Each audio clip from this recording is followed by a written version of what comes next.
On the day of the wedding, my childhood friend publicly called off her marriage and confessed her love to me. I knew it, she had been reborn.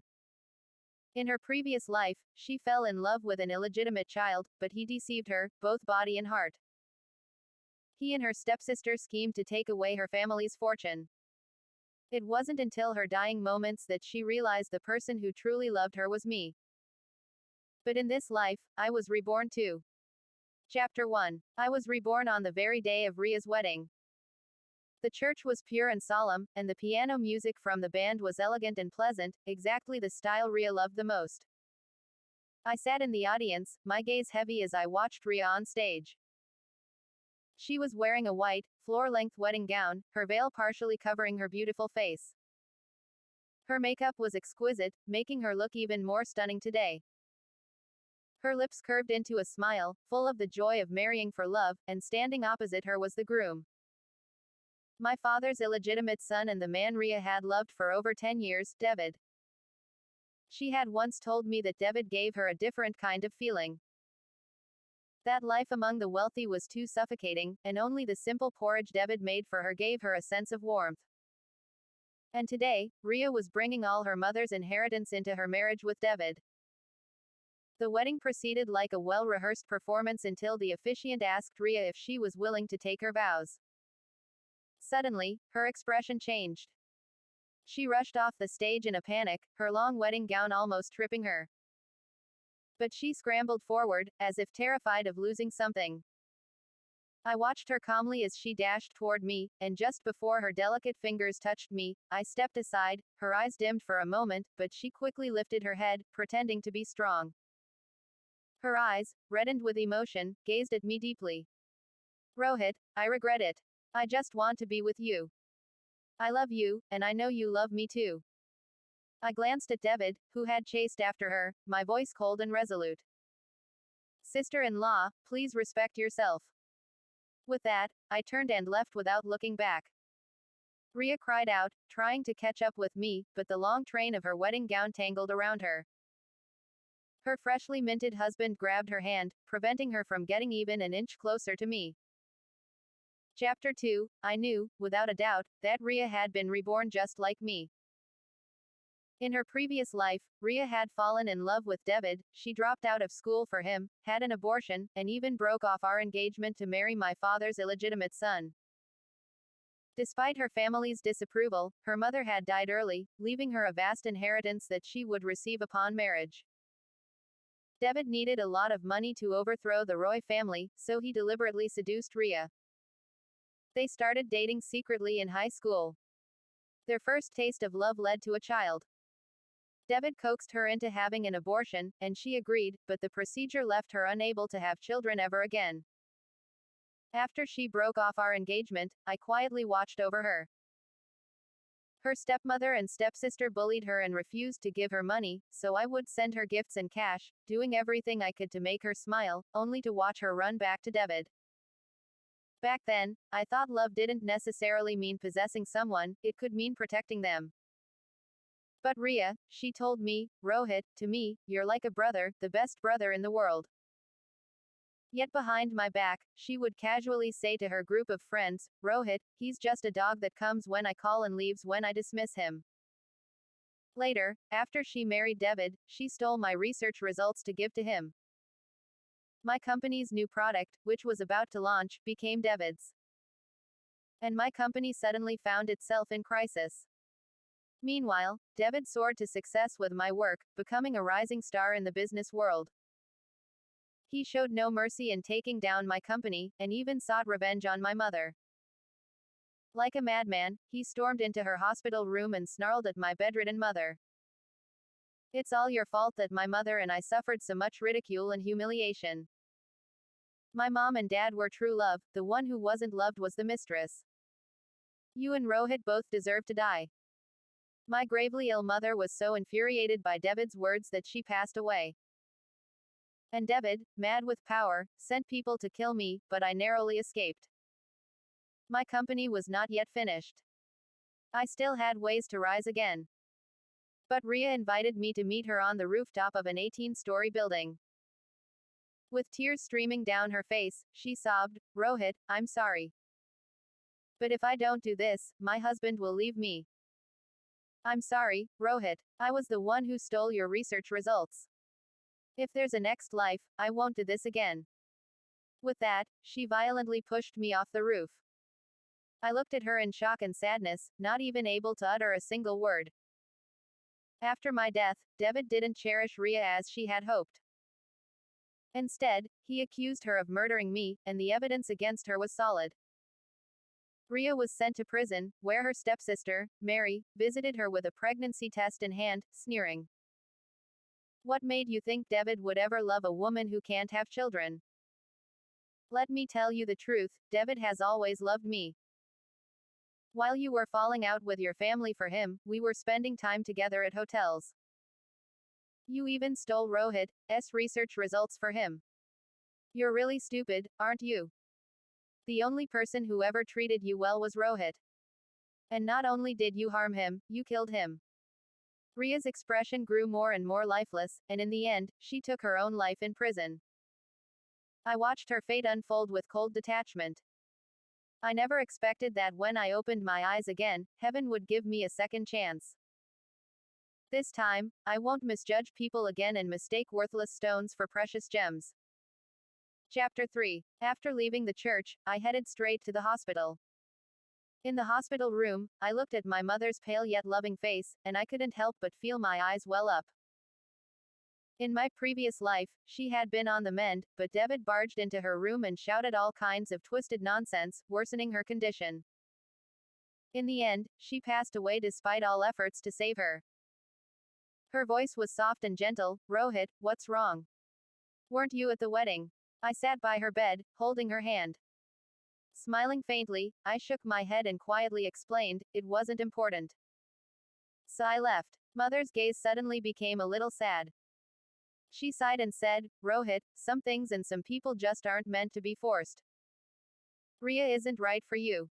You need a partner who can stand by your side as an equal, not a child who never grows up.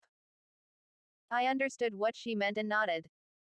I promised her, Mom, I understand. I've given up on Ria. I won't repeat the same mistakes. Mother's frail hand gently patted mine. A silent gesture of comfort. My nose tingled, and I quickly excused myself, claiming I had work to attend to. This time, no one will be able to hurt you again, Mother, since moving her was not an option due to her condition. And this hospital was already the best in the country. I hired 10 bodyguards from a security company to stand watch over her in shifts. I made sure that no one except doctors and nurses could get anywhere near her, not even a fly. After taking care of that, I returned to my company. The top floor housed my research lab, where I had gathered biotechnology experts from all over the country. At that moment, my research was just one step away from success.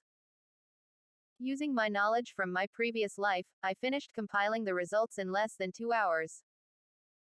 The research combining biology and technology was something I had been working on since high school.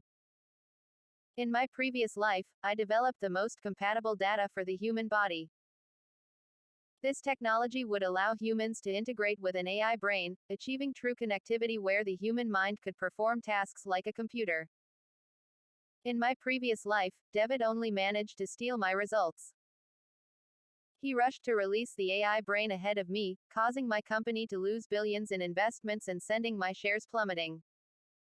However, he couldn't develop the necessary firewall. I had deliberately delayed releasing my findings because the final encryption for the firewall hadn't been set up yet.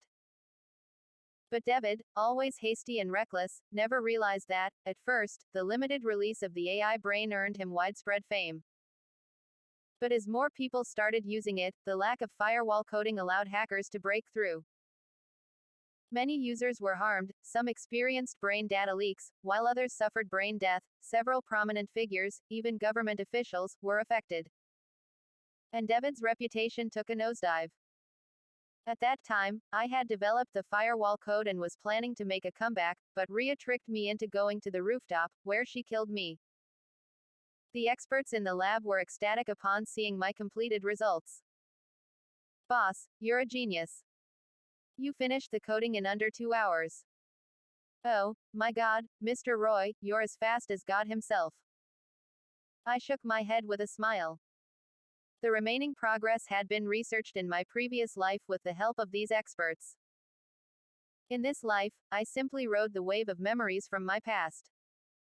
Chapter 4. That evening, our entire lab went out to celebrate. In a private room of a fancy restaurant, the experts, drunk and embracing one another, were elated that the years of research had finally borne fruit.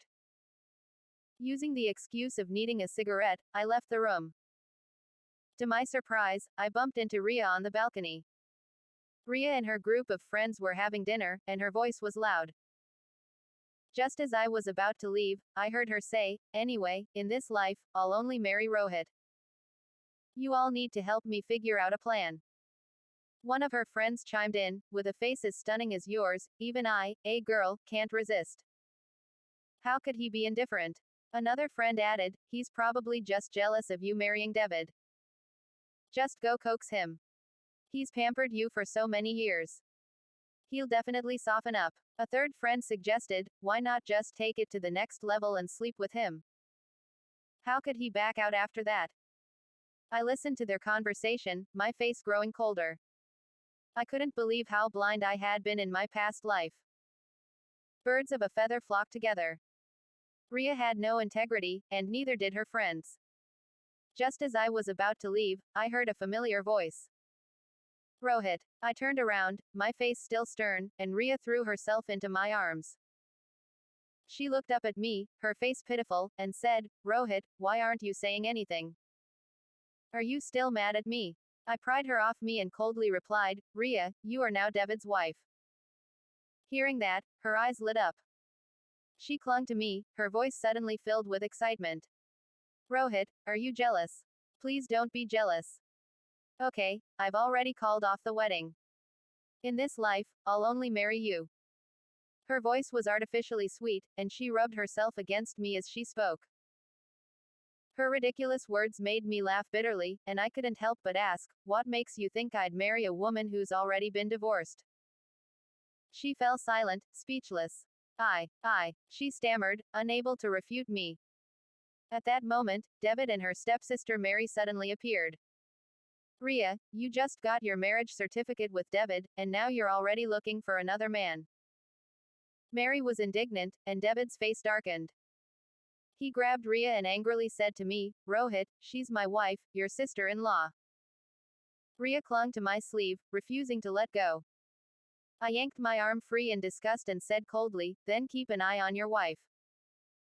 Don't let her out to make a fool of herself. And as for the term, sister-in-law, neither of you are worthy." I didn't want to waste any more time with them. So I pushed past her and prepared to return to the private room. Just as I was about to open the door, I heard a soft laugh. I turned to see a woman in a red dress watching me with interest. Beside her stood another woman dressed in white, her face a masterpiece crafted by the hands of God himself, every feature perfectly sculpted, her face showed no expression.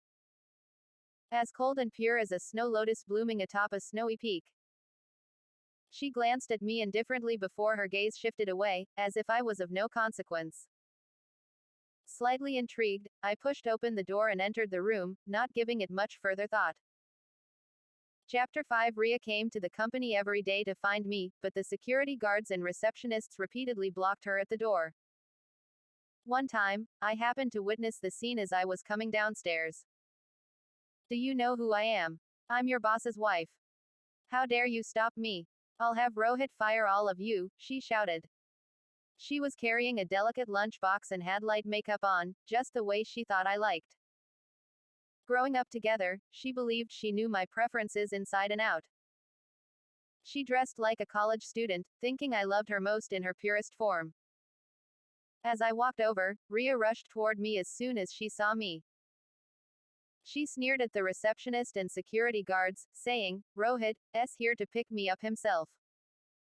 Just wait and see, I'll make sure he fires you." I pulled my arm out of Ria's grasp and calmly said to the security guard, "If there are people causing disturbances and affecting the company's atmosphere, just throw them out." If they keep harassing us, call the police. With that, I walked away without sparing Ria even a glance. Her lips trembled as she bit down on them, her eyes filling with tears. She grabbed onto me again, unwilling to give up. In a low voice, she asked, "Do you really not like me anymore? You've loved me for so many years." A cold smile curved my lips as I replied mockingly, "I must have been blind." I shook her off and quickly walked away. I couldn't understand how she could act so shamelessly, still thinking she could be with me after she destroyed my entire life for another man and even killed me before I died in my previous life. Knowing that the research project I had worked on for nearly 10 years had been handed over to David for her foolish love had already extinguished any love I once felt for her. I also knew that taking revenge on a woman whose mind was consumed by love was useless. The real person who harmed me was David, and in this life, I won't let him off. I will make sure his end is far more miserable than mine in the past. There was still one final piece missing for the firewall code, the last encryption key. Only one tech company in the entire country possessed this top-tier technology, and today, I was going to visit the big shot behind that company.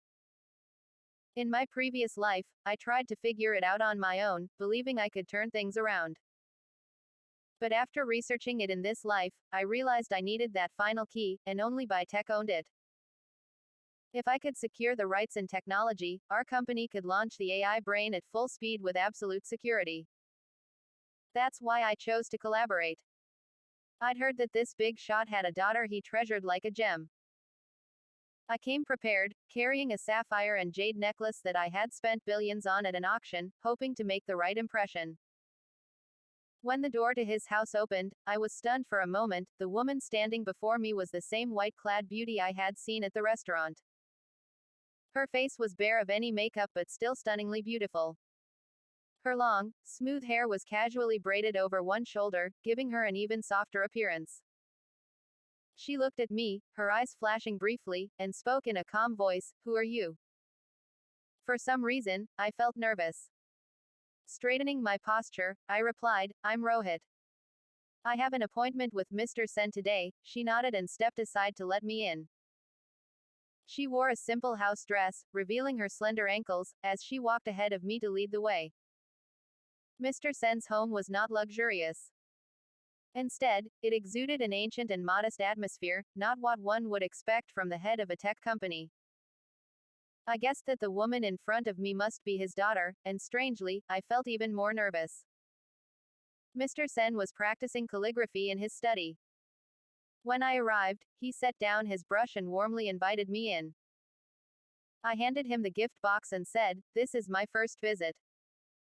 I've heard that you have a beloved daughter, so I brought this. I hope it's to your and your daughter's liking."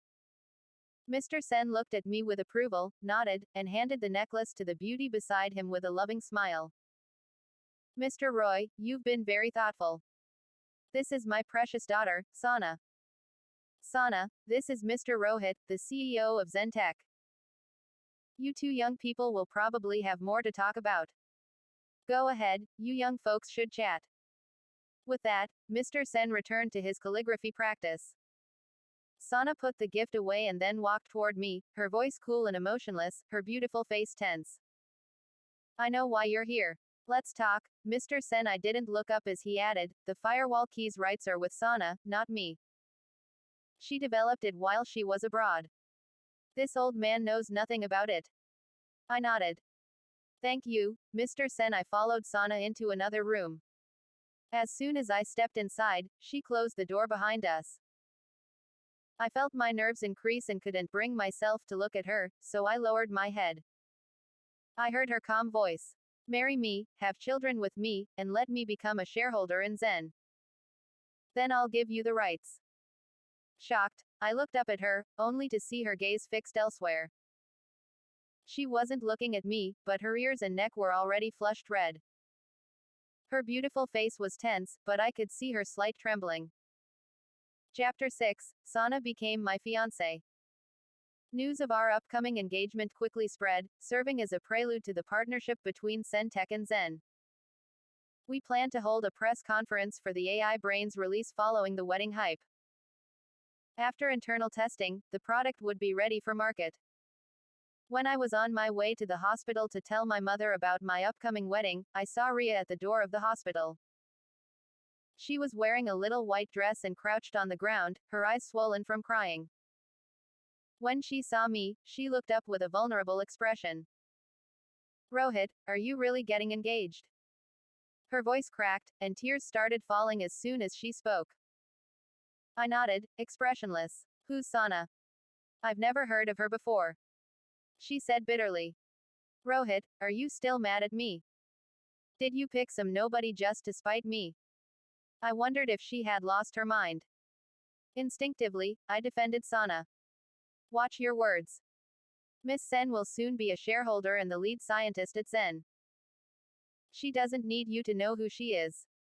You gave her shares. Ria screamed. You never gave me any. I looked at her, speechless, and walked into the hospital room. She tried to follow me, but the bodyguard stopped her. Just then, I received a call from Sana. Rohit, I'm near the hospital. May I visit your mother? Where are you? I'll come get you, I said as I turned around and started walking out. Ria, like an unwanted shadow, followed closely behind. When I met Sana at the hospital entrance, I suddenly realized this was only the third time I had seen her. Today, she was dressed in a formal suit, looking very professional. Her face remained expressionless, and she simply nodded at me when she saw me. I noticed she was holding 2 fruit baskets, so I took them from her. When my hand accidentally brushed against hers, I realized she was trembling slightly. I found it amusing and strangely endearing how she maintained her calm exterior while secretly being nervous. Why are you here? I asked, trying to make conversation to ease her nerves. She replied softly, I was having lunch with friends nearby and remembered your mother is here. I nodded. I had mentioned it to her before, but neither of us was much of a talker, so we walked in silence. Then suddenly, Ria appeared again. Her eyes were red as she looked at me with the same gaze one would give to a cheating scoundrel. She pointed at me and Sana, her voice frantic. Is it her? What's so great about her? Rohit, don't throw your life away just to spite me. You didn't marry her in our previous life either. Are you reborn too? Rohit, I love you. I was about to ignore her and walk away when Sana glanced at me and asked in confusion. Isn't this the inpatient department, not the psychiatric ward? I couldn't help but smirk and nodded. Indeed, strange. Ria rushed toward us, and I quickly shielded Sana behind me, glaring at Ria in anger. Ria, stop this madness. You're scaring my fiancé. Am I not prettier than her? We've grown up together. I'm your childhood sweetheart. Ria's tears streamed down her face. We've had 20 years of affection, and you've loved me for so long. I love you too. Why have you suddenly changed? Have you been seduced by that homewrecker? Watch your mouth, I said, my voice stern. If you keep insulting my fiancé, I won't let this go. At that moment, Sana peeked out from behind me and spoke, her tone even more confused. I remember now. I saw her at the restaurant. Didn't she get married? I found her even more endearing at that moment, and my anger subsided significantly. I didn't want to argue with Ria anymore. Without thinking, I reached out and held Sana's hand. The moment I did, I felt her stiffen for a second. I was about to let go and apologize when she squeezed my hand back. Let's go. We shouldn't waste time, she said, without looking at Ria or asking me anything about her. By now, the commotion had attracted the attention of a few security guards. They restrained Ria, and I led Sana away, whispering, all right, in the elevator. It was just the two of us. My palms were sweating from nervousness, but Sana didn't pull her away. She asked me quietly, her voice barely hiding her tension, what kind of girl does your mother like? My mom likes whatever I like, I replied, staring at the ad screen in the elevator, my voice unexpectedly dry. Oh, she whispered, Chapter 7, my mother really liked Sana. Her health had been improving recently, and she was now able to sit up and eat on her own. She and Sana were chatting about everyday things. Although Sana didn't speak much, she still responded to my mother and would occasionally share amusing stories to make her laugh. Sana's mother passed away when she was very young, so she grew up by her father's side. I could tell that she really enjoyed talking to my mother. In just one day, she had said more to my mom than she had to me in the 3 times we'd met. As I peeled some fruit nearby, I saw my mother open the small box she always carried with her. Inside was a translucent jade bracelet inlaid with purple gold, an heirloom from my grandmother and incredibly valuable. Sana, flustered, shook her head and waved her hands. It was the first time I'd seen her so panicked. Her eyes sought help from me, but I smiled and said, "Go ahead and take it. My mom has been saving this for her daughter-in-law." Unable to refuse my mother's kindness, Sana reluctantly put on the bracelet. I knew why she felt awkward accepting it, it was because our marriage was a contractual one. Mr. Sen, her father, was growing older and had been diagnosed with early-stage liver cancer. He didn't want to pass away without seeing his daughter married and holding a grandchild, so he had been pushing for Sana to go on blind dates. Sana had no choice, and when she ran into me, someone she already remembered from the restaurant, she saw an opportunity. I, on the other hand, needed something from her, so we agreed to get married, have a child, and once the baby was born, we would divorce. For me, it was a win-win deal, so I agreed immediately. After all, we were going to get married, so I shared my family background with her, how my parents divorced, and I stayed with my mother, and how I built my own company. My company was my creation from the ground up. My father was what you'd call a Phoenix man, and when he divorced my mother, he took most of her assets and reunited with his mistress and their son. After that, my mother became depressed, which led to her illness and hospitalization. With my grandfather's financial support, I founded my company and grew it to surpass my father's Roy Corporation. Since my mother stopped managing it, Roy Corporation has been teetering on the edge, which is why David, who had just taken over, hated me so much, he was obsessed with surpassing me. As if that would somehow erase the fact that he was an illegitimate child. To top it off, he found Ria, a woman who just got their marriage certificate, and was already plotting to cheat on him with me. "Rohit, go see Sana off," my mother said to me. "You've got things to take care of, so don't worry about me," I nodded and agreed. As soon as we left the hospital room, Sana grabbed my hand, and for the first time, I saw a slightly anxious frown on her face. "That Ria, is she really your childhood friend?" I looked down at her and nodded. She must have heard something from my mom. "Do you still like her?" Sana asked, suddenly turning her head away, her voice surprisingly tinged with frustration. "I don't want my husband thinking about another woman. If you still like her, let's call off the engagement. I won't give you the rights either." I didn't respond right away. Instead, I led her to the parking garage. When we reached my car, she looked at me in surprise. She began, but I interrupted her. "Get in the car, let's go eat," I said. She fell silent and got into the passenger seat, staring out the window. "Buckle your seatbelt," she turned to me, her expression a bit odd. I pretended not to notice. She let out a small sigh, fastened her seatbelt, and then turned her gaze back to the window. I smiled to myself. Finally, on the third glance she cast my way, I broke the silence. "I don't like her anymore," she blinked, waiting for me to continue, so I added, "I used to. But after she got together and married my father's illegitimate son, I stopped." "Oh," her voice was calm, but when I glanced over at her, I noticed a small smile playing on her lips. "What did she mean by reborn?" she asked again, half joking, half serious. I replied, "Exactly what it sounds like. In my previous life, I was betrayed by those I trusted, but I've been reborn in this life, and I'm back for revenge, determined to take back everything that was mine. Want to hear more? Pay me $50, and I'll tell you all about my plan for vengeance." As we stopped at a red light, I felt something soft and delicate touch my hand. I turned to look at the owner of the hand, but Sana had already turned her head away.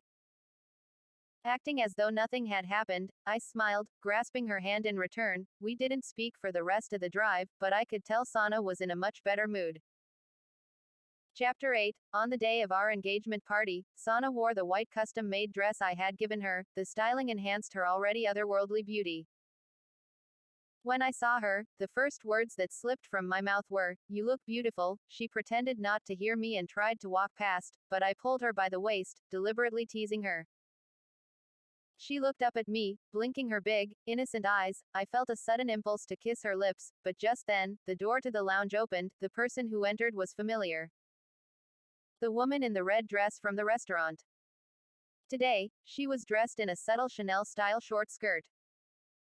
When she saw us, she exaggeratedly exclaimed, "Oh my god, I shouldn't have come in here, I'm going to get an Eiffel." I looked down at my blushing fiancé and reluctantly let her go. I nodded at the woman and then left the lounge. Today, I would be signing the share transfer agreement, giving Sana 6% of Zen's shares. It was originally supposed to be 3%, as I only held 20% myself, but I changed my mind at the last minute. I didn't want a contractual marriage anymore. I actually wanted to stay with Sana for the long term. The banquet began, and Sana and I made the rounds, toasting our guests. Many business elites from the capital had come. Along with some of my grandfather's friends and Mr. Sen's associates, my grandfather also attended. He'd always had high hopes for me. Even though he was still upset that my mother broke ties with him to marry a poor man, I respected him deeply, which is why I let him hold a large portion of my company's shares. He gazed at Sana and me, nodding in satisfaction. Just then, a waiter spilled red wine, staining Sana's custom-made white gown with a large red blotch. The waiter apologized repeatedly. But as she looked up, I caught a fleeting, triumphant smirk on her face. It was Ria. She knelt on the ground, wiping at Sana's gown with a dirty cloth. Sana's expression grew cold. And she called over the floor manager. The room fell silent, and everyone turned to watch us. At that moment, my assistant rushed over to me and whispered something in my ear. The AI brain had launched. It was Roy Corporation. I looked down at Ria, who was crying and accusing the rich of bullying her. Suddenly, I felt an overwhelming sense of emptiness. I had always thought she was just foolish, but I never realized how truly malicious she was. In my past life, I had loved this woman for over 10 years. I took off my jacket and wrapped it around Sana's waist, covering most of the stain. I leaned in and whispered to her, "I prepared 2 dresses for you, go to the lounge and change." She nodded. Glancing once at the crying Ria before leaving with her friends, the party resumed. As if nothing had happened, I crouched down and said to Ria, "You used such a petty trick to disgust me and my fiancé. I won't let this go." Ria lifted her head and scoffed, "You've been reborn, haven't you? You know what I did in the last life, don't you? Since you don't love me anymore, I don't need to pretend with you. Your company is about to go bankrupt again, just like in the last life." I looked at her and shook my head with a smile. "You know I've been reborn, so how could I not be prepared for you and David?" Ria's eyes widened in shock, and I let out a mischievous grin. "You're really pitiful, even after being reborn. You still chose to rely on a man. When you failed to win me back, you threw yourself at David, the same man you humiliated by confessing your love to me during your wedding.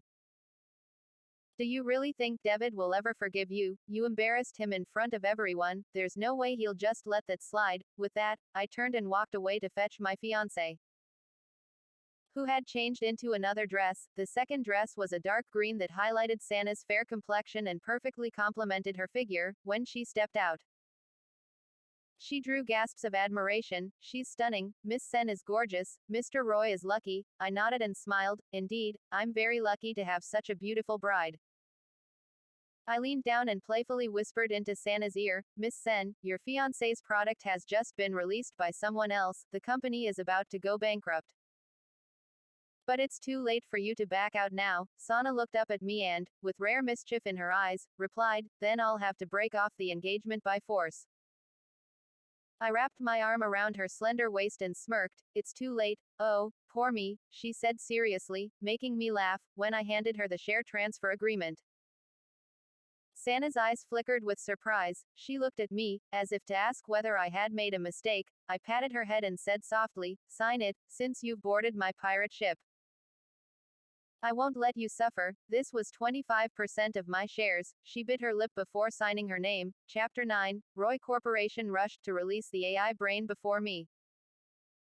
Watching Ria easily retrieve my data from surveillance, thanks to her memories from the previous life, I couldn't help but wonder if I should laugh at her foolishness. She knew I had been reborn.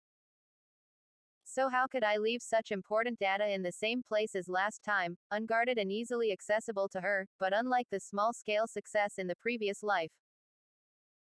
Roy Corporation's AI brain this time was almost like a half-finished product. It couldn't even connect properly to the brain, and some users experienced severe headaches right after connecting.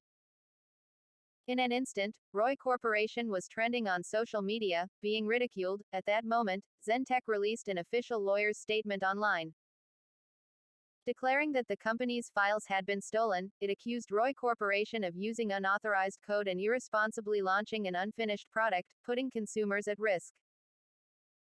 This became a massive scandal online. Everyone knew about the dispute between Roy Corporation and Zentech. At the peak of the buzz, I posted an article under my mother's name. The article clearly detailed how my father, a Phoenix man, had deceived my mother into getting pregnant before marriage and forced her into marrying him after their marriage. He cheated on her and emotionally abused her, pushing her into severe depression. My father used my mother's dowry to establish Roy Corporation at its height of success. He kicked both my mother and me out, welcoming his mistress and illegitimate son into the home, and the person who stole Zentech's code was none other than the illegitimate son's wife, Ria, who had exploited our long-standing childhood friendship to sneak into my company and steal confidential files. I even included the surveillance footage as proof. To top it off, someone leaked the video from Ria and David's wedding, where Ria publicly called off the wedding and confessed her love to me. The drama of a wealthy family's private affairs was far more captivating to the public than corporate scandals, and in no time, Roy Corporation's stocks plummeted. Both David and Ria became targets of public scorn. At 6 p.m., my press conference began. I wear a suit and beside me Sana donned a professional matching outfit. As we faced a sea of flashing cameras, we held hands, and our engagement rings gleamed under the lights. The news of the Zentech collaboration spread quickly, and it became widely known that Sana was now the true head of Zentech. During the press conference, Sana revealed a share transfer document. She had given me 4% of Zentech's shares. Zentech was still much larger than Zentech at the time, so her 4% was worth far more than mine. I looked at her in shock. She bit her lip and said, "I'm already on the pirate ship, so here's my token of sincerity." I took the document and kissed her gently on the cheek. Her ears instantly turned red, and I whispered, "I see your sincerity, my dear fiancé." The reporters went wild with their cameras. Together, Sana and I introduced the AI brain to the world. I explained the AI brain's capabilities, while she elaborated on the firewall. We presented the world's most secure biotechnology. Online discussions about the AI brain surged to unprecedented levels. Zentech and Zentech became the hottest topics globally. Next came the internal testing phase, and we shared the testing videos online. People's brains connected directly to the internet, allowing them to send messages and browse online with absolute security. When the AI brain officially launched, 1 million chips sold out instantly on the first day. Sana and I had succeeded. Chapter 10. The day before my wedding to Sana, I received a call from Ria. She and David had been on the run, evading arrest, yet they were still hiding in the same city. As she spoke, I used the AI brain to alert the police while recording the conversation. Ria was crying as she pleaded, "Rohit, I know you're getting married tomorrow. I'm begging you, for my grandmother's sake, please meet with me one last time."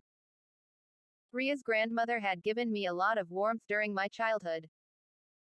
My father never cared about me, and my mother was always sick. On countless difficult nights, it was Ria's grandmother who took care of me.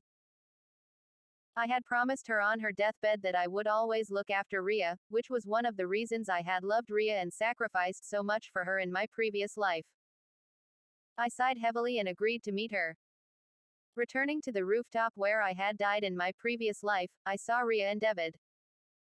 David's face was scruffy, and he had lost all his former charm. Rhea wore shabby clothes, and her hair looked unkempt. It seemed they had really fallen on hard times. When Rhea saw me, she suddenly started laughing. But as she laughed, tears streamed down her face. Rohit, you're still so stupid. If you had chosen me back then, I wouldn't have ended up like this. But your karma is coming soon. Her expression turned cold, and she and David began pushing me step by step toward the old, rusty railing. I stared at them, my face expressionless, as if looking at two lunatics. I'm just glad I saw your true colors in this life, I said to Rhea. Even if I had the chance to relive it all, I still wouldn't choose you. I turned to David, mocking him. Your mother was the mistress, and now you're wearing the same green hat as your father, cheated on by your own wife. It seems you and your mother can't escape your fate as third parties in a relationship. Shut up, you're about to die, and you're still running your mouth, David shouted in a rage. He grabbed my collar. If it weren't for you, I'd be the rightful heir to the Roy family. Why should your mother be the lady of the house while mine was scorned as a mistress? You only have your rich grandfather's help. I'm no less capable than you. Then why do you need a woman's dowry to save Roy Corporation? I retorted, laughing. You can't succeed without using women to cheat and steal. And now, to kill me, you had to rely on a woman's ploy to lure me here. David, is your success always dependent on women? David's eyes bulged in anger, and he yelled, and what about you? Aren't you just marrying the Sen family's daughter? Aren't you just a joke of a live-in son-in-law? I grinned broadly. I married for love, something you'll never understand. And as for being a son-in-law, at least I married into a powerful family. My wife is the #1 female billionaire on Forbes. Who did you marry? A woman who dropped out of high school for you and couldn't even get into a third-rate college. Shut up, Rhea screamed. Kill him. The next moment, the police stormed in and pinned the two of them to the ground. Suddenly, I felt someone rush toward me, and a familiar figure threw herself into my arms. Her beautiful face was full of worry. Her eyes red as she pounded on my chest for the first time without holding back. Rohit, were you planning on making me go to the wedding alone tomorrow? How could you do something so dangerous without telling me? Do you think you're invincible? You're supposed to be a good son-in-law. From now on, you'll tell me everything. I held her hands tightly and pulled her into a deep embrace, letting out a contented sigh. I understand, darling, I whispered. I won't keep anything from you again. At our wedding, we didn't invite too many people, just close friends and family. Sana wore a handmade wedding gown designed by an Italian master. She looked like a true angel as Mr. Sen walked her down the aisle toward me.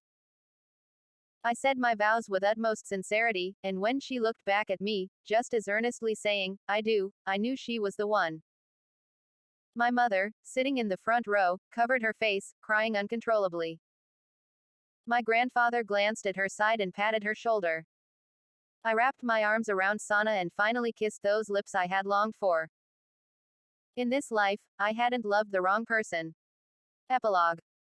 Rohit, Sana said, her face flushed as she lay in my arms. We only have a contractual marriage. I looked at the marks I'd left on her neck, smiling in satisfaction. Dad told me his liver is fine now. She froze in my arms, her ears turning an even deeper shade of red. I teased her further, saying, your best friend told me you fell in love with me at first sight. So was this whole marriage plan really just a scheme to trick me? The warmth in her body grew even more intense, and I chuckled quietly, kissing her several more times. The sun was shining brightly outside, and in my arms, I held the love of my life.